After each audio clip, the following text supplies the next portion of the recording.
want to show you how to do a barbell rollout properly. I believe the barbell rollout is an excellent exercise for anyone who is really looking to enhance their core strength and also their torso tightness and stability. Because unlike a crunch, this movement is going to emphasize that anti-extension. So we're preventing a lumbar extension at the bottom of the movement and really focusing on keeping that spine in a neutral position.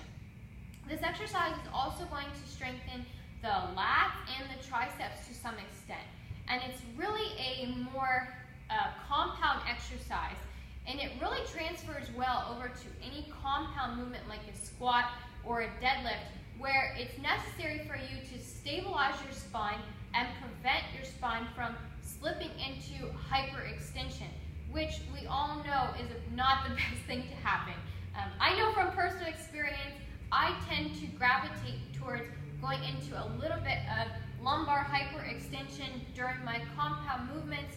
So including exercises like the rollout, which help to reinforce that good positioning, really help me to, again, maintain that torso tightness and a more neutral, safe spine during compound exercises. So I'm going to show you the rollout, and then I'm going to show you a nice little variation that I've found to be helpful in further engaging the abdominal muscles during this movement. You want to set up with a pad underneath your knees, and before you start, you want to think about squeezing and contracting your glutes, pulling your rib cage down so you're starting off with that really neutral spinal position. I also like to generate a little tension through my lats because that is what I'm doing during a deadlift or a compound lift. So I want to mimic that here. I'm putting my hands at a shoulder width grip, again keeping that neutral position through my torso and keeping my head as neutral as possible.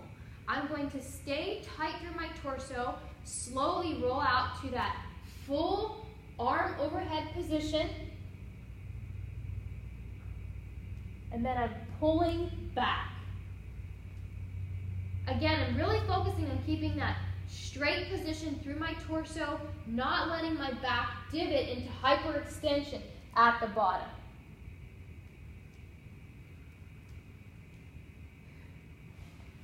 So a nice little variation that you can layer onto the rollout is to add a posterior pelvic tilt at the top of the movement. So you're almost coming into that slight crunch position as you come up. This I find to be really challenging for the abdominal muscles, and it's really helpful in building a super strong, resilient torso.